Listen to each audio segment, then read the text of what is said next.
Bonjour tout le monde, bienvenue dans cette nouvelle présentation dans laquelle on va voir un cours de l'immunologie. Et je vais commencer par une simple définition de l'immunologie. C'est la science qui s'intéresse aux mécanismes responsables de l'immunité. Premièrement, on va voir la spécialisation des différents bras de la réponse immunitaire. Je vais commencer par l'immunité naturelle, dite aussi innée.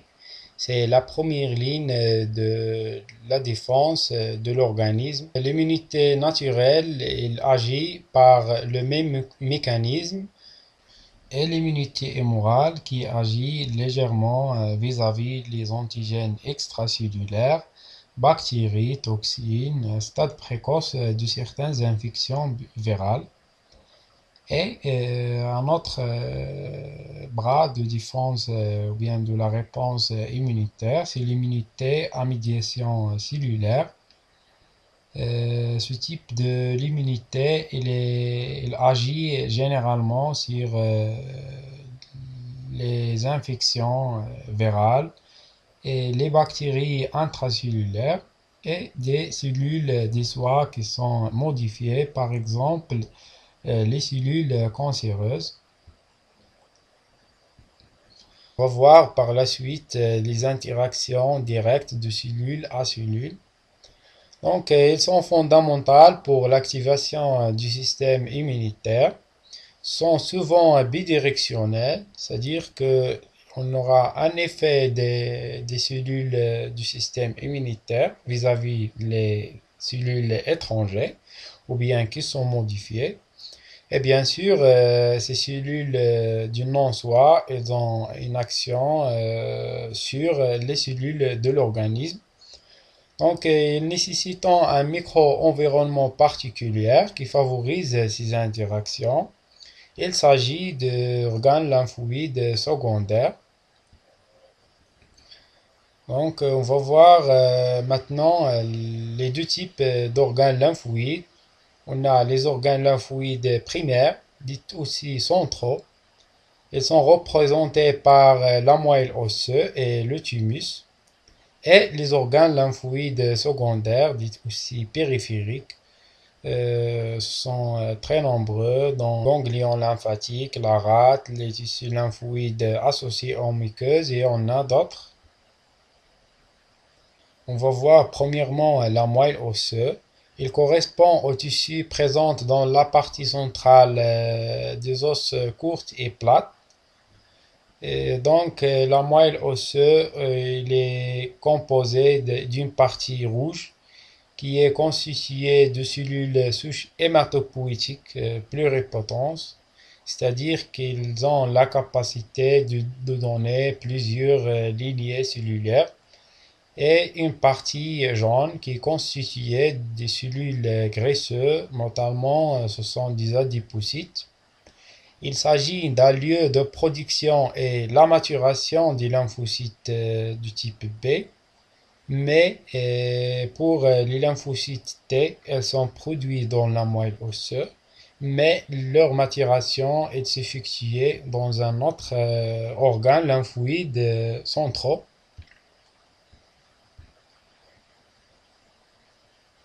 Voilà cette photo qui représente un os court et plat dans lequel il existe la moelle osseuse rouge.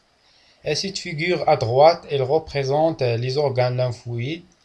On a des organes lymphoïdes primaires, notamment le thymus et la moelle osseuse, et les autres organes lymphoïdes secondaires qui sont représentés ici.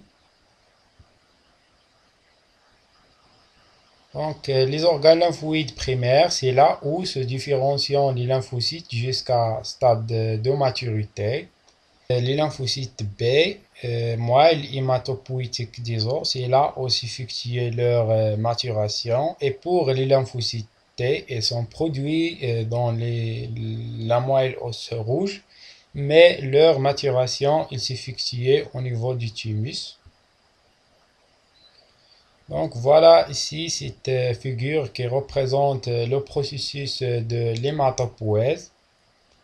On aura premièrement les cellules souches hématopoïétiques qui ont la capacité de donner des cellules souches dites multipotences.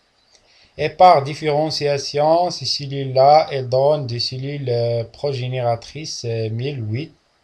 Ces cellules-là, elles sont caractérisées par le pouvoir totipotence pour donner d'autres types de cellules par différenciation, notamment les lymphocytes T, les lymphocytes B et les cellules NK. Donc, pour le thymus, c'est un organe bilobé situé au-dessus du cœur de la partie antéro-supérieure de la médiastine qui va croître jusqu'à puberté puis diminuer par la suite mais sans disparition totale. Donc, le thymus, on distingue trois zones en termes de l'anatomie de cet organe-là. Donc, le cortex, c'est la zone la plus externe au niveau de laquelle se regroupent des thymocytes. Elle présente une forte activité mitotique.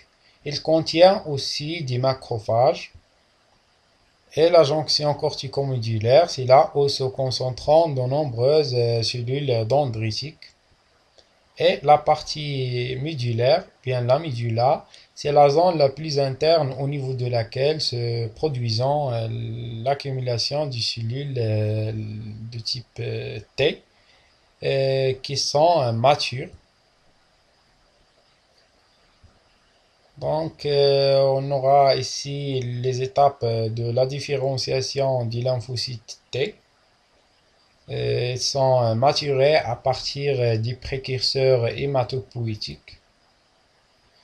Et on aura par la suite acquisition d'un TCR. Il s'agit d'un phénomène de recombinaison aléatoire. Et par la suite, on aura la sélection des lymphocytes T dont le TCR reconnaît des peptides présentant par les molécules de CMH. Et finalement, l'élimination des lymphocytes T dont le TCR reconnaît des antigènes de soi. Donc, on a ici deux types de sélection. La sélection positive vis-à-vis les cellules lymphocytaires du type T qui ont la capacité de reconnaître le TCR du soi, et une sélection négative qui se caractérise par l'élimination des lymphocytes T dont le TCR reconnaît des antigènes du soi. Donc voilà ces deux schémas-là qui représentent une coupe longitudinale de thymus et les cellules qui est caractérisant chacune de parties de cet organe-là. Donc on va voir maintenant quelques propriétés des organes lymphoïdes secondaires. Elles sont dites secondaires puisque c'est là où les lymphocytes matures vont entrer en contact avec les antigènes et où les interactions entre les différentes cellules immunitaires vont être favorisées pour permettre le développement des réponses humorales ou bien à médiation cellulaire. Donc voilà ici les principaux organes lymphoïdes secondaires qui existent au niveau de l'organisme de l'homme. On va voir un exemple parmi les organes lymphoïdes secondaires. Donc la rate, voilà la rate ici. Et la rate, c'est un organe abdominal intrapéritonéal situé dans l'hypocondre gauche. Donc, il est caractérisé par deux parties en termes anatomiques.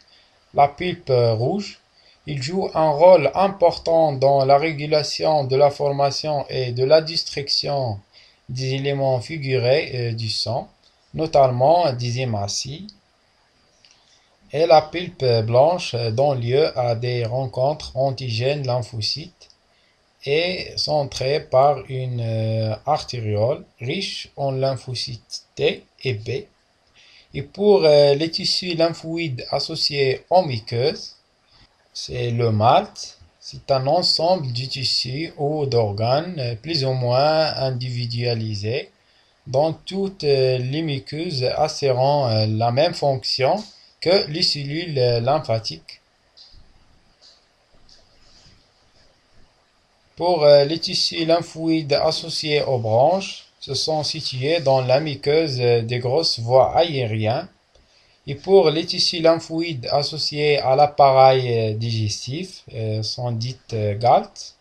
Il comprend l'amygdale et plaque de Payer. Donc, la plaque de Payer située au niveau de l'ilion et l'appendice.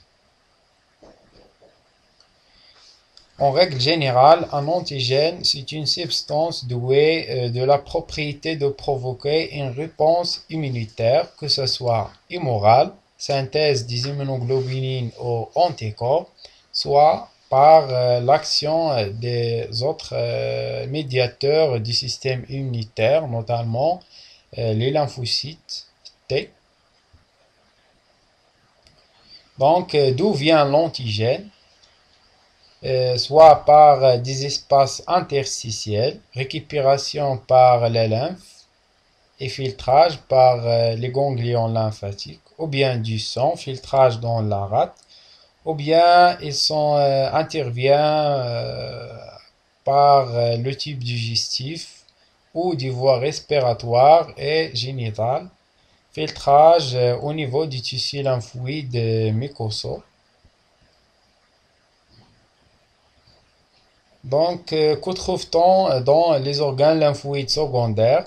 Dans les organes lymphoïdes secondaires, on trouve des lymphocytes T et B, les cellules présentatrices d'antigènes, cellules dendritiques, et des cellules qui contribuent à l'architecture des organes et facilitent les interactions cellulaires, et les cellules folliculaires dendritiques. Donc, le système immunitaire, en général, il est caractérisé par deux activités. Premièrement, la reconnaissance et par la suite, la réponse. Donc, la reconnaissance, il s'agit d'une remarquable capacité de distinction des envahisseurs étrangers entre le soi et le non-soi, et les cellules du soi qui sont altérées ou bien qui sont modifiées. Et pour la réponse, il s'agit d'une réponse effectrice adéquate par l'élimination du non-soi et la neutralisation.